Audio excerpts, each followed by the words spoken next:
Bonjour et bienvenue à l'informatique expliquée à mes potes. Je vais t'apprendre à programmer, mais pas que. Je vais aussi t'apprendre à utiliser quelques outils connexes à l'informatique, comme GitHub, Unity, faire un notebook, des choses comme ça, faire des trucs un peu beaux, un peu stylés.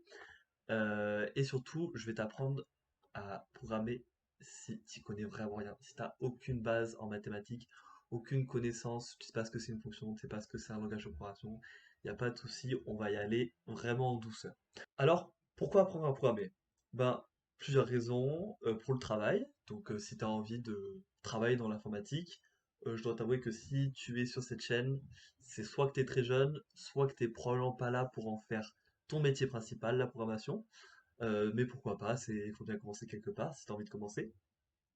Mais également, si tu ne travailles pas dans l'informatique c'est quand même utile. Je pense notamment à tous ceux qui travaillent dans le domaine de la science, de la recherche, même si c'est dans des domaines complètement déconnectés de l'informatique, je sais pas, moi gérer la biologie par exemple, souvent le traitement des données que tu récupères, il va se faire via l'outil informatique, modélisation aussi de, je sais pas, tes cellules, tes comportements, même des modélisations physiques ou chimiques, eh ben, elles peuvent se faire sur l'informatique. Ensuite, donc pour s'amuser, notamment, je pense à programmer des modes sur des jeux. Minecraft, ça se mode bien, des Skyrim, ça se mode bien, des jeux comme ça. Euh, ou alors pour faire des jeux pour ton propre amusement, ou faire des programmes pour ton propre amusement. Programmer, ça se fait bien. Évidemment, garder la forme intellectuelle, parce que bah, ça fait réfléchir, ça fait travailler sa logique. Également, la culture personnelle, savoir comment l'informatique de base ça marche, et pour pas dire des bêtises du genre oui, l'algorithme derrière admission post-bac, on sait pas comment ça marche, alors qu'en fait on sait très bien comment ça marche, il est public et tout le monde sait comment ça marche, donc il n'y a vraiment pas de souci là-dessus. Voilà, ce genre de choses. Les qualités qu'il faut avoir en informatique, alors en théorie, il faut de la logique, de la rigueur et quelques connaissances mathématiques parce que souvent, bah, tu vas devoir faire de près ou de loin des calculs. C'est pas forcément des calculs, des fois c'est juste des additions, des soustractions, des multiplications. Mais l'avantage d'avoir des connaissances en mathématiques, ça te permettra de trouver des astuces pour accélérer et trouver quelque chose de plus simple. En pratique, les qualités qu'il faut avoir pour programmer, savoir parler anglais. Aïe aïe aïe aïe aïe. En fait, l'informatique, c'est vraiment un outil communautaire, on travaille jamais tout seul. Et savoir faire des recherches sur Internet, ça va avec savoir parler anglais. C'est, comment dire, tu sauras pas tout faire par toi-même dès le début. Euh, et il va falloir que tu apprennes quelque part, et sur Internet, et c'est sur YouTube, et c'est sur des forums comme Stack Overflow, où tu vas poser des questions, ou alors tu vas aller lire des questions que des gens ont posées et les réponses qui ont été données.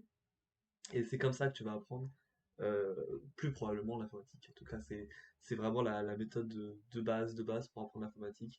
Et même les gens qui ont reçu des cours, des formations, des vrais cours, moi j'ai eu l'informatique à l'école, et ben t'inquiète que dès que j'ai un problème, je cherche sur Google. Il faut savoir utiliser Internet pour ça. Et il faut de la rigueur. Pourquoi de la rigueur? Parce que on travaille avec des notions compliquées et abstraites en informatique parfois. Et au plus le programme que tu veux faire est intéressant, en général, au plus il sera compliqué. Et il sera en plusieurs parties. Il y aura une architecture à ton programme. Il y aura différents modules qui vont faire différentes fonctions. Et pour que ce soit clair dans ta tête, eh ben, il faut que ce soit clair sur le papier. Et du coup, c'est pour ça qu'il faut de la rigueur.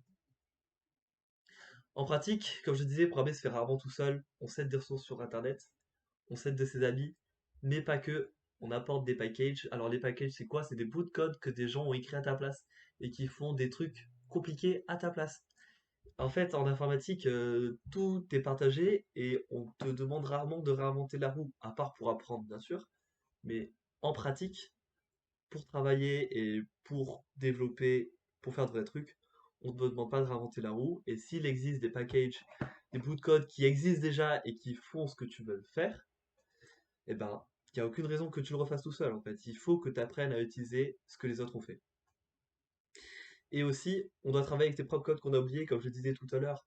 Des fois, on a écrit soi-même des centaines et des centaines de lignes de code, et pour se rappeler qu'est-ce que chaque bout fait quoi lorsque tu as un bug et que tu essaies de trouver où, ben, c'est pour ça que c'est important d'avoir un code propre. On travaille avec son soi du passé et tu verras si tu programmes longtemps que son soi du passé, on comprend pas trop comment il pensait, hein. Des fois, c'est compliqué, donc c'est pour ça encore la rigueur. Aïe aïe aïe aïe aïe. Il faut absolument que ce soit clair sur le papier pour que ce soit clair quand quelqu'un te dit. Que ce soit pour toi ou si tu partages tes réponses ou tes questions sur Internet, il faut que ce soit plus clair possible pour les autres. Alors maintenant, la programmation, comment ça marche? C'est quoi un langage informatique? Un langage informatique, en fait, c'est quelque chose qui va traduire ta pensée en pensée pour ordinateur. Donc là, le petit dessin que je t'ai trouvé, affiche A à l'écran, tu le donnes à un traducteur qui va traduire ça en 0 et 1, et ça va le donner à l'ordinateur. Et euh, le langage de programmation, c'est quoi? Ah, en gros, le langage de programmation, c'est la première flèche rouge. Il comprend ton langage plus ou moins naturel et il va le traduire en plusieurs étapes pour que l'ordinateur puisse comprendre ce que tu lui demandes et effectuer les opérations que tu lui demandes. Alors la traduction, elle se fait en plusieurs étapes et je vais en reparler juste après lorsque je vais vous montrer les différents types, enfin, différents exemples de langage de programmation. Donc les exemples de langage de programmation que je t'ai pris, j'en ai choisi 4, il y en existe beaucoup plus. J'ai pris du C++, Java, Python et Scratch. Sur cette chaîne, je vais pas t'enseigner à faire ni du C++ ni du Java, mais je vais quand même t'enseigner des bases de Scratch et la plupart des tutos que je vais te faire sont sur Python. Donc déjà, pourquoi il existe plusieurs langages en informatique? Et ben en fait, chaque langage a ses spécificités, a ses performances autant pour l'ordinateur que pour l'utilisateur. Par exemple, le langage Python, c'est l'un des langages les plus lents qui est utilisé en termes d'ordinateur. Donc, tu écris un programme en Python, tu écris même en C++ ou en Java. Python, il sera de loin, de loin, de loin le plus lent. Surtout si tu connais pas le nombre de petites astuces qui existent pour accélérer son programme. Et pourquoi on utilise Python sur le marché aujourd'hui? C'est parce que écrire en Python, c'est très très très très simple. En fait, tout le temps que tu perds avec l'ordinateur, tu le gagnes en termes de conception des humains. Et ben sur le marché, il s'avère que ça coûte moins cher d'acheter des meilleurs ordinateurs pour faire tourner du Python que ce que ça coûte de payer plus longtemps les ingénieurs pour écrire le même programme en C++ ou en Java. Et c'est pour ça que Python, eh ben, c'est très utilisé aujourd'hui. Et donc, comme je le disais, Python, c'est très utilisé parce que c'est très simple et c'est celui qu'on enseigne en général à l'école. C'est l'un des premiers langages que l'on voit. Euh, et cela dit, Java et C++, ça reste comme des références en termes de langage de programmation qui sont utilisés pour le monde réel, pour faire des vrais programmes, pour faire des vraies applications, celles qui sont vendues, elles sont en général faites soit en C++ soit en Java, en C Sharp, qui est une variation du C++, pour tous les jeux qui sont faits sur Unity. Et finalement, Scratch, c'est quoi? J'en ai pas parlé, c'est un langage de programmation, mais plus pour les enfants. Encore plus simple que Python parce que en fait, c'est fait avec des blocs, des pièces de puzzle. Euh, Tu verras, je vais te montrer, je vais te montrer comment programmer en Scratch, parce que pour moi, c'est important que pour toi, ce soit clair dans ta tête ce qu'on fait et que l'architecture et la logique soient claires. Donc, je vais d'abord, à chaque fois que je vais te montrer un programme pour ce tuto-là, je vais d'abord le faire en Scratch et puis ensuite je vais le faire en Python. Donc ensuite, j'ai séparé les langages en quatre catégories. Donc d'un côté, les langages compilés versus les langages interprétés, et de l'autre côté, les langages impératifs vers les langages orientés objets. Alors comme je te disais tout à l'heure, les langages informatiques, c'est ce qui va faire la traduction entre le langage humain et le langage machine. Et cette traduction, elle va se faire différemment selon si tu es sur un langage compilé ou un langage interprété. En gros, et pour faire très simple, le langage compilé, ce que tu vas faire, c'est que tu vas d'abord écrire ton code une fois. Ensuite, tu vas demander au langage de compiler ton langage, c'est-à-dire effectuer la traduction. Et une fois que cette traduction elle est faite, tu pourras exécuter ton programme sur ton ordinateur. Alors qu'avec les langages interprétés, cette traduction, en fait, elle va se faire sur le coup. Elle va se faire au fur et à mesure que ton programme il avance. Et ce qui fait qu'en général, tu as de moins bonnes performances, même si ça résulte en des programmes qui sont plus simples. Ensuite, langage impératif versus langage orienté objet. Langage impératif, c'est comme si tu donnais à quelqu'un une liste d'instructions. Tu vas donner à l'ordinateur une liste d'instructions, tu peux imaginer une recette de cuisine, avec d'abord tu fais ça, ensuite tu fais ça, ensuite tu fais ça, ensuite tu fais ça. Langage orienté objet, ça va être un peu pareil, sauf que tes instructions, elles sont réparties dans différents objets. Et du coup, tu vas voir ces objets évoluer les uns par rapport aux autres en même temps, et ils vont eh ben, exécuter chacun leur propre code. Alors, choisir impératif ou orienté objet, en fait, le plus souvent, tu vas utiliser de l'impératif et tu vas utiliser l'orienté objet. Euh, alors, choisir entre impératif et orienté objet, le plus souvent, tu vas utiliser l'impératif, mais tu vas utiliser l'orienté objet en fait lorsque le plus souvent c'est quand tu travailles avec des modélisations, des jeux vidéo, des trucs comme ça un peu compliqués où tu as plusieurs entités qui interagissent les unes par rapport aux autres. Là, tu vas utiliser l'orienté objet. Python, c'est un peu particulier, parce que j'ai mis dans la catégorie impératif, mais il peut également faire de l'orienté objet. Et il est même très bon pour ça. Et du coup, c'est aussi l'une des raisons pour lesquelles Python est enseigné à l'école. Euh, Ensuite, la différence principale entre les différents langages informatiques, c'est ce qu'on appelle la syntaxe, c'est-à-dire la façon dont tu vas écrire ce que tu veux que l'ordinateur fasse. Il s'avère que si tu compares les langages informatiques à du langage humain, si la syntaxe elle varie, en général, la grammaire elle reste plus ou moins la même. Tu vas avoir les mêmes structures de données, les mêmes structures de contrôle. Globalement, à peu de choses près, tu vas voir la même chose dans différents langages. Peut-être implémenté de façon différente, c'est-à-dire que mes listes en Python, ce sera pas du tout les mêmes listes que les listes de Java ou de C++. Et du coup, pour ça, ben, il faut bien savoir comment ton langage informatique il marche pour savoir précisément ce que tu fais. Après, là, on va faire des tutos simples. Tu n'as pas besoin de savoir précisément ce qu'on fait. T'es pas obligé de te poser les questions du pourquoi, du comment, ce qu'on fait, ça marche. Tu verras, on va rester très très simple. Ensuite, dernièrement, quel langage informatique tu veux apprendre? Eh ben, moi j'ai envie de te dire, les gens ils vont te dire que Python c'est pas très bien parce que Python c'est l'un des langages les plus lents et il n'y a aucun souci là-dessus, c'est vrai. Mais je pense que ça reste un très bon langage pour démarrer et apprendre l'informatique. En fait, si tu veux faire de l'informatique de façon au moins semi-sérieuse, tu vas finir fatalement par apprendre plusieurs langages de programmation. Et d'ailleurs, une fois que tu as appris ton premier langage de programmation, bah, les suivants c'est plus simple. Donc je te conseille fortement de commencer par un langage simple, comme Python ou même Scratch si tu as envie, de t'amuser un peu avec, de faire tes premiers programmes dessus, et une fois que tu es à l'aise et que tu as envie de faire d'autres choses dans d'autres contextes, et ben là tu vas voir pour faire un vrai, on va dire un autre langage de programmation qui sera peut-être plus adéquat à ce que tu veux faire. Mais pour moi, la question quel langage je dois commencer à apprendre, prends un langage simple. Pour moi, Python c'est très bien, Scratch c'est très bien, et je vais t'apprendre les deux dans cette chaîne. Donc, on va démarrer de suite. Je vais t'apprendre à utiliser Scratch, à utiliser Python. Et sur ces deux langages de programmation, je vais t'apprendre à afficher Hello. Tout simplement. Je vais aussi t'apprendre à utiliser ces langages, c'est-à-dire à écrire du code là-dessus. Et je vais rien te faire télécharger, je vais tout te faire utiliser sur Internet. Parce que ce sont deux langages de programmation qui peuvent être utilisés en ligne.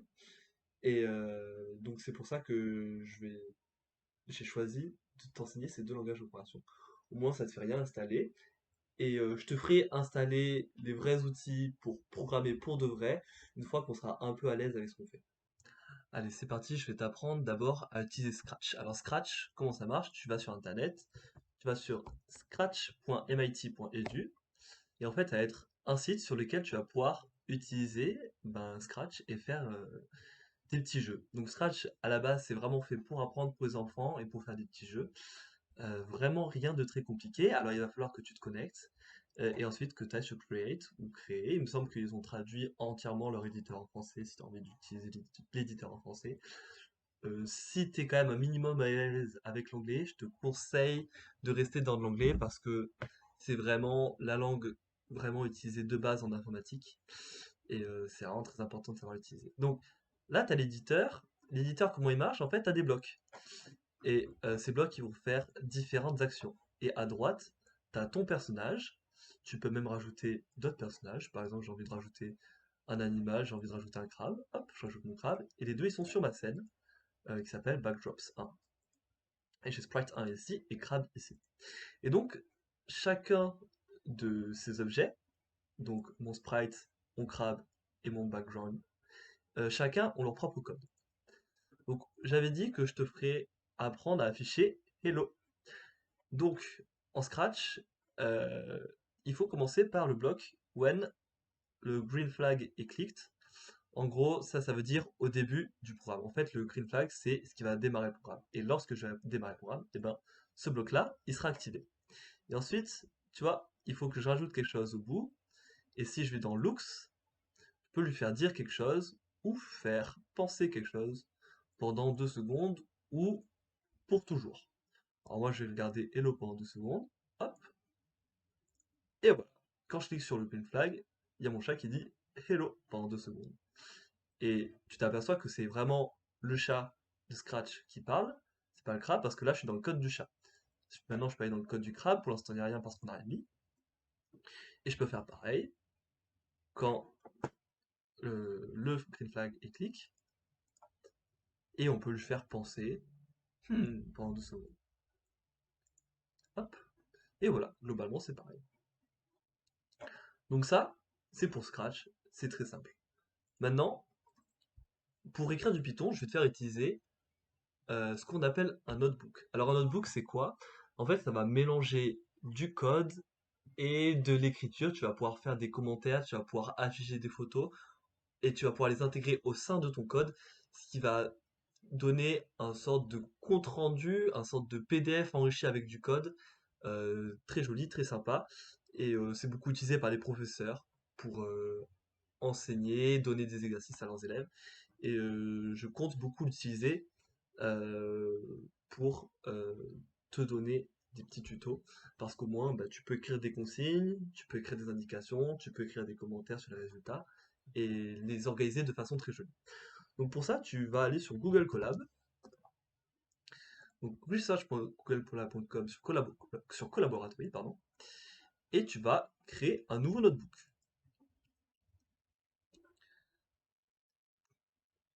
Et du coup, tu vas avoir quelque chose qui ressemble à ça. Alors j'ai le thème sombre, peut-être que tu auras le thème clair. Tu peux lui donner le nom que tu veux avec l'extension iPython Notebook. Donc c'est bien un notebook Python. Tu peux rajouter du code ou du texte. Donc je vais rajouter du texte. Je vais écrire premier tuto. Hop. Et lorsque je valide, et ben, hop, ça va m'écrire premier tuto ici. Alors le texte, c'est du texte qui est compris en Markdown. Donc si tu sais écrire en Markdown, bah, tu peux faire des trucs un peu fancy, rajouter des photos. Si par exemple je rajoute un hashtag ici, ça va m'écrire un titre. Et si je mets 2 hashtags, ça va mettre un sous-titre. On va afficher hello. Et l'avantage, c'est que tu peux collapse ici en fonction de tes différents titres pour cacher les cellules que tu veux cacher. Donc là, on a une cellule de code. Tu peux rajouter une cellule de code en cliquant sur cellule de code, mais on en a déjà une. Et là, on va pouvoir commencer à écrire en Python. Et alors en Python, ben là, ça va pas être avec des blocs, ça va être avec des mots et des mots-clés, pas n'importe quels les mots.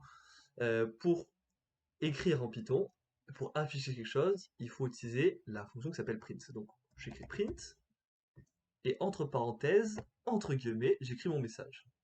Là, si j'écris hello, et que je lance la cellule en cliquant sur la petite flèche ici, ça va mettre du temps parce qu'il faut d'abord qu'il se connecte au notebook, et une fois que c'est fait, il va afficher hello.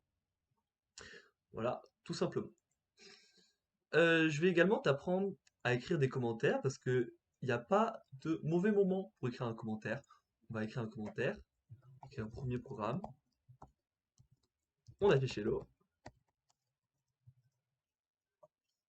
et comme je disais, les commentaires c'est vraiment un outil formidable pour faire en sorte que ton code, quand tu le relis longtemps, ah je me suis trompé, je l'ai mis sur le crabe, mais c'est pas grave. Ton code, quand tu le relis longtemps après, euh, et ben tu puisses comprendre ce qu'il y a dedans. Alors là, bien sûr, on a des trucs très très simples, mais pour plus tard, ce sera vraiment pratique si tu as des codes un peu compliqués.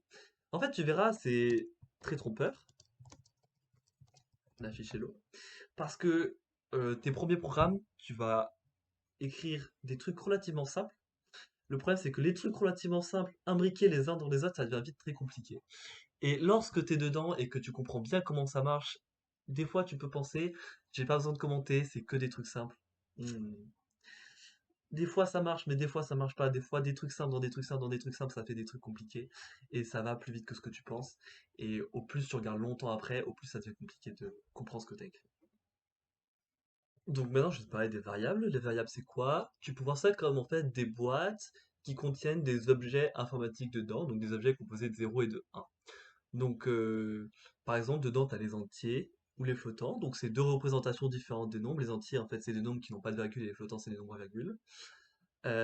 Ensuite, tu as les caractères. Donc, c'est bah, toutes les lettres, les symboles ou même les chiffres, mais interprétés sous forme de caractères écrits. Et les booléens, donc, qui représentent vrai ou faux, ou parfois qui sont représentés comme 0 ou 1, ou parfois qui sont représentés 0 et n'importe quel autre nombre. Donc voilà.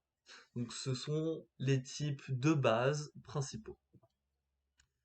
Euh, et chacun de ces types a différentes opérations qui lui sont associées, et tu peux faire différentes choses avec, ils sont utilisés bien sûr dans différents cas d'utilisation.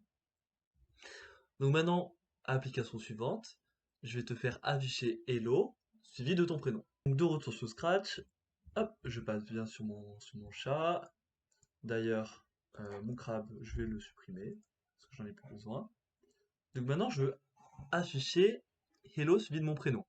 Alors, pour ça, il y a deux choses à faire. Un, récupérer mon prénom. Et deux, intégrer mon prénom dans mon message. Donc, pour récupérer mon prénom, ça va être dans Sensing. Donc, Sensing, c'est tout, en gros, les entrées. Et tu vois, je peux poser la question What's your name? Alors, c'est très bien, la question elle est déjà posée. Et il y a même la réponse qui est associée directement dans ce bloc-là. Si je veux poser plusieurs questions, en fait, il s'avère que la boîte answer, qui est une variable, va être mise à jour à chaque question. Donc c'est important d'enregistrer la réponse à chaque fois, parce que c'est pas fait de façon automatique. Donc mon answer, je la mets où? Je pourrais la mettre là, et dans ce cas, ça fait que si je m'appelle Alexandre, et ben il répète Alexandre pendant 2 secondes. Moi, je vais faire un vrai message, et comme j'ai dit, j'aimerais enregistrer ça, cette variable, dans une autre variable qui cette fois tiendra plus longtemps. Donc pour ça, je vais dans la catégorie variable, et il y a déjà une variable, my variable, que je vais mettre à jour avec la réponse answer. Donc ma variable, je vais juste la renommer. Je nomme la variable alors, mon prénom. Alors, en général, on évite de mettre des espaces ou des accents, on évite les caractères spéciaux dans les noms. Euh, et donc maintenant, j'ai enregistré mon prénom, enfin la réponse dans la variable mon prénom. Et maintenant, je peux afficher mon prénom, et ça va faire exactement pareil. Il va me poser la question quand je m'appelle Alexandre. Et là, il répète. La différence, en fait, ce qu'on vient de faire, c'est qu'on vient d'enregistrer la variable quelque part. Et ce qui fait que si jamais je décide de recopier mon code une deuxième fois et de poser une autre question, sur age, par exemple, et ben du coup, la variable answer qui va être réécrite, elle ne va pas écrire la variable mon prénom si j'associe euh, answer à une autre variable. Mais bon, c'est pas le but là, on fait juste ça bien. Et on a maintenant notre prénom ici. Donc maintenant, je veux ajouter mon prénom à la sortie, mais pas comme ça, parce que comme ça, c'est pas beau. On veut l'intégrer au sein du mot. Pour ça, on va utiliser les opérations. Et notamment l'opération join, en fait. L'opération join, hop, qui va me permettre de prendre deux variables et de les mettre les unes à la suite des autres. Donc par exemple, ici, je peux écrire hello, suivi de mon prénom, et je mets le join ici. Et là, si je donne mon prénom, Alexandre, va dire hello Alexandre. Alors on s'aperçoit que dans le hello, il n'y a pas de espace, donc il faut rajouter le espace ici. Sinon, c'est pas beau. Et si on veut même faire ça un peu plus beau, on peut même s'amuser à rajouter ici, espace pour exclamation, pour avoir le même message que tout à l'heure. Ou sans le espace, parce que les Américains n'aiment pas d'espace. Alexandre. Hop, hello Alexandre. Et voilà. Donc, hop, c'est jamais trop tôt pour ajouter un commentaire. On enregistre la réponse dans mon prénom. Et ici, on ajoute un comment on affiche message. Et voilà. Hop. Moi, j'arrive pas à le déplacer. Tant pis. Euh, Ah. Maintenant, pour Python, pour obtenir un message de l'utilisateur, on va utiliser la fonction input. Hop. Et cette fois, on va directement l'enregistrer dans une variable. Alors, pour l'enregistrer dans une variable, en fait, il suffit de choisir un nom, n'importe lequel. Donc, je vais prendre pareil, mon prénom, sans accent, pardon, égale input. Ok, et là, si je décide d'afficher mon prénom,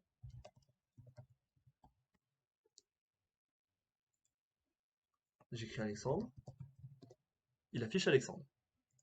Pareil, on veut pas faire ça, on veut écrire un vrai message, mais en informatique, c'est vraiment pas grave d'y aller étape par étape et de d'abord tester chaque bloc, qu'est-ce qu'il fait, chaque fonction, qu'est-ce qu'elle fait, avant de tout écrire d'un coup.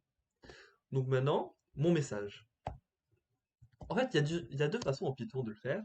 Je vais montrer la façon d'abord comment on a fait avec Scratch. Donc mon message, en fait, ça va être hello, suivi de mon prénom. Et l'opération pour lier les deux, ça va être un plus. En gros, Python, lorsqu'il voit plus et qu'il voit une chaîne de caractères, là, il va traiter tout le monde comme une chaîne de caractères et il va transformer tout seul ce que je lui donne. Donc Python, quand il voit un plus avec des chaînes de caractères, et ben pour lui, il va interpréter ça comme associe les deux. Et donc, si je print mon message et que j'écris Alexandre, il va m'écrire Hello Alexandre. Donc là, la différence, c'est que j'ai fait en étapes et j'ai mis euh, la concaténation, donc la fusion des hello et mon prénom, dans une variable que j'ai appelée message. Donc ici, j'ai deux variables, mon prénom et la variable message. En fait, ce qu'on avait fait dans Scratch, c'est qu'on avait tout fait d'un coup et qu'on avait fait ça à la place. J'ai cliqué deux fois. Alexandre, écrire hello Alexandre. Ok. Ceci dit, je pense que ça reste quand même plus clair si on passe par une variable intermédiaire. C'est pas très grave, ça prend pas beaucoup de place. La deuxième façon de faire, qui est plutôt spécifique à Python, c'est utiliser ce qu'on appelle un f-string, donc c'est-à-dire une chaîne de caractères mais avec un petit f devant. Et en gros, ça va me permettre d'utiliser des petits crochets comme ça. Et lorsqu'il voit des crochets comme ça, il va directement interpréter ce qu'il y a dedans tel quel. Donc en Python, si j'écris ça et que je lui donne mon prénom, il va m'écrire Hello Alexandre. En gros, le f-string, ça va faire l'opération qu'on a fait tout à l'heure, mais automatiquement à l'intérieur du print. Ce qui rend la chose plus visible que si j'avais mis des plus, ça rend un peu plus agréable à lire. Et voilà. Et aussi, comme on n'est pas des cochons, on commence par print. Quel est ton prénom?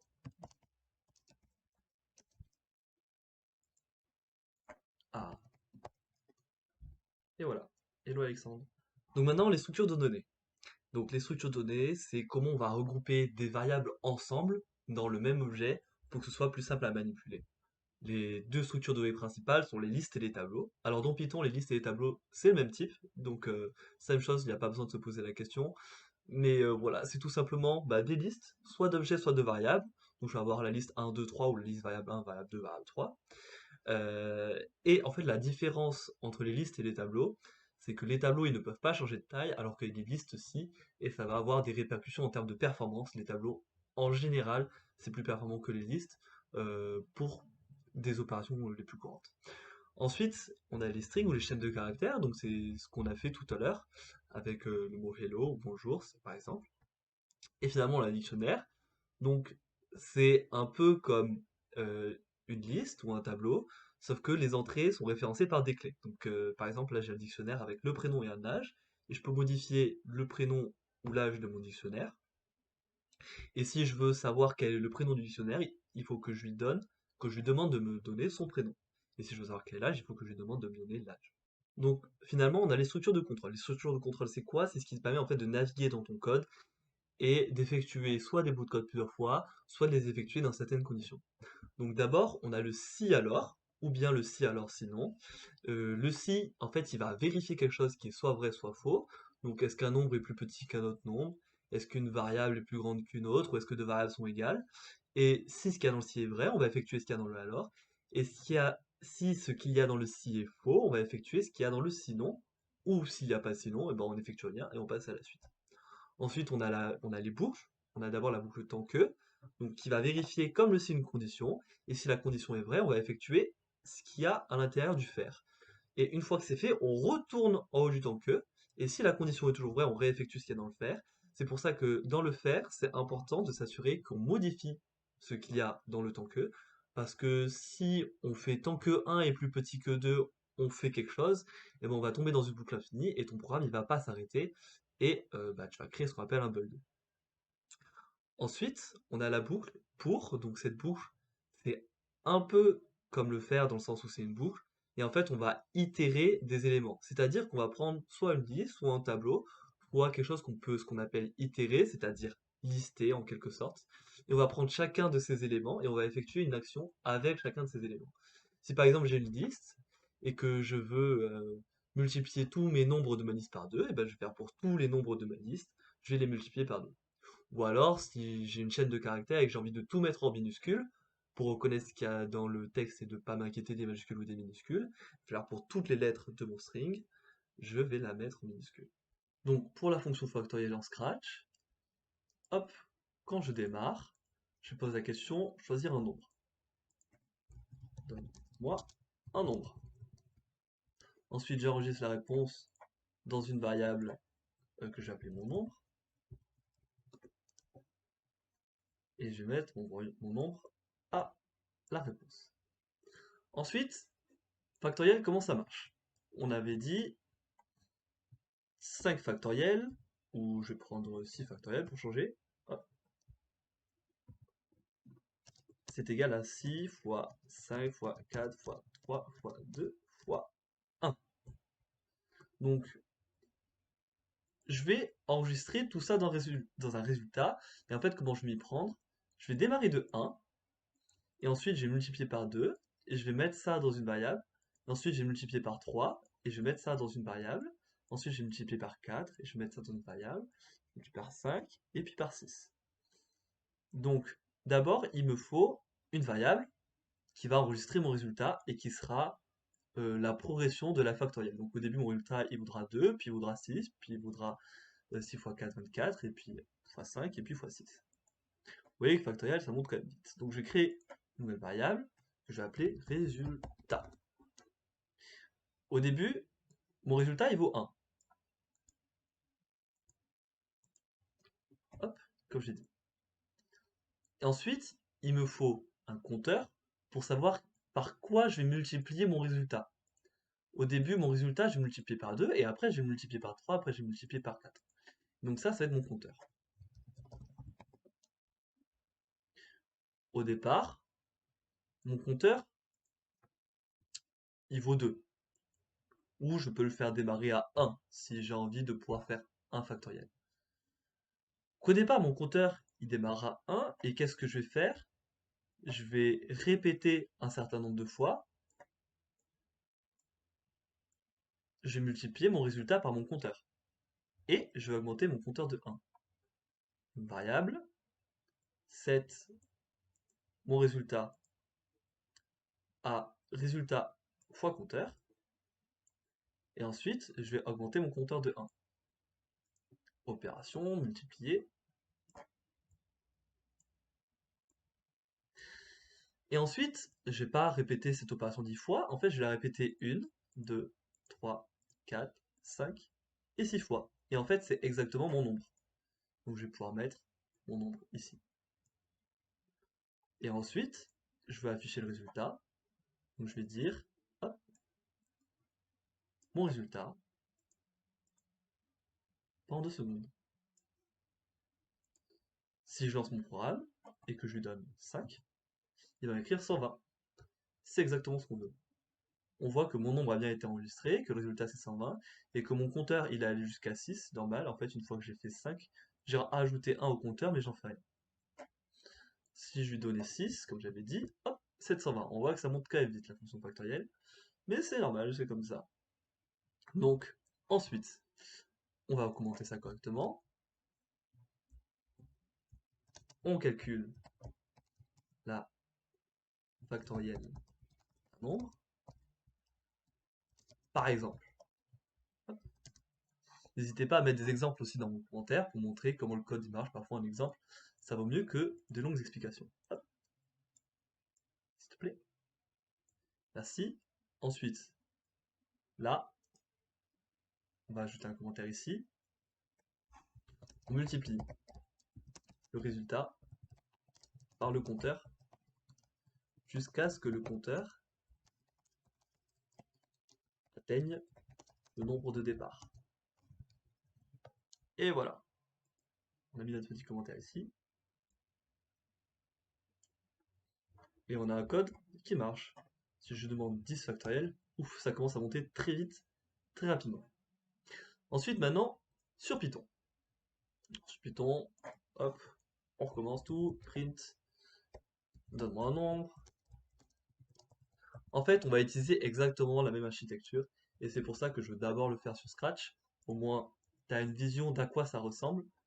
C'est peut-être plus didactique, c'est peut-être plus simple à comprendre, et après on va le faire avec un vrai langage de programmation qui est Python. Donc, on va dire mon nombre égale input. On va dire mon résultat égale 1. Et ensuite, en Python, pour répéter mon nombre de fois, pour effectuer cette opération-là, ce petit carré orange, on utilise la fonction for compteur in. Et là, il faut lui donner une liste. On n'a pas de répéter n fois en Python, il faut lui donner une liste. Donc en fait, j'aimerais bien lui donner la liste 1, 2, 3, 4, 5, jusqu'à mon nombre. Alors pour faire ça, ce qu'on fait, c'est qu'on utilise la méthode range. Une range, mon nombre. Alors il faut faire attention, petite subtilité, range s'arrête à mon nombre moins 1. En fait, pourquoi ça s'arrête à mon nombre moins 1? C'est parce que range il commence à 0. En fait, en général, les indices en informatique, ça commence toujours à 0. Et donc, si je veux que range ait n nombres et que range commence à 0, alors range il doit s'arrêter à n-1. Donc pour ça, je dois décaler de 1, donc je dis range commence à 1, et il s'arrête à mon nombre plus 1.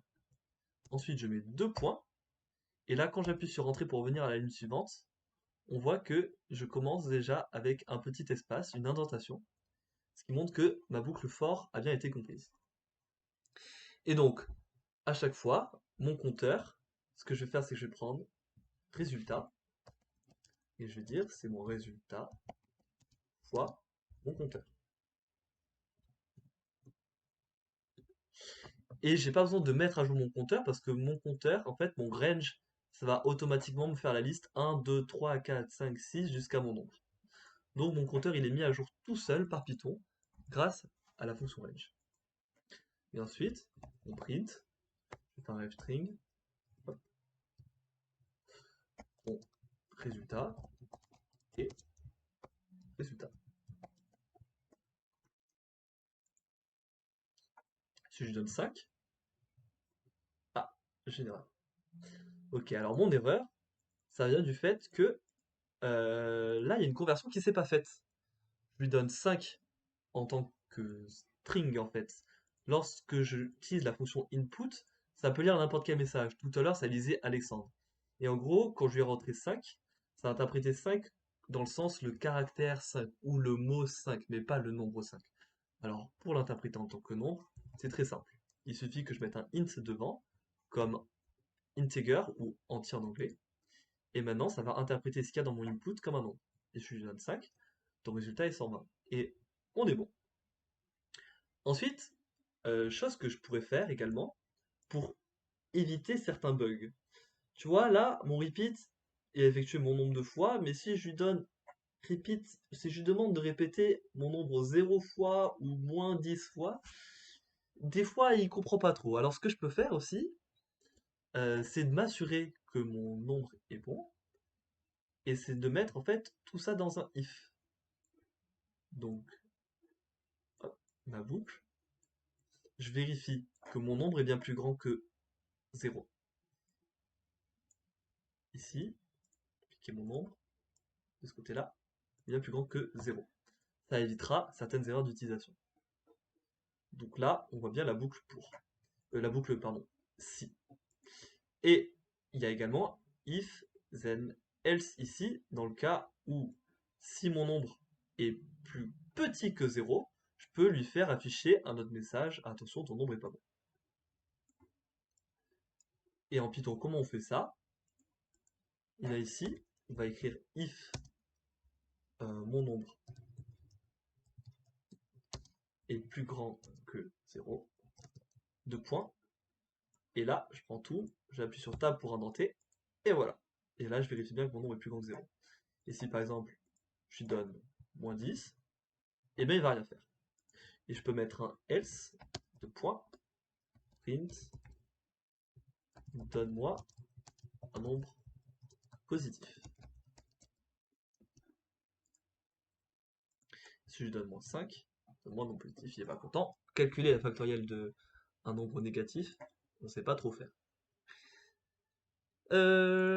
Voilà, c'est à peu près tout. Bien sûr, il faut penser à commenter son code avec le dièse.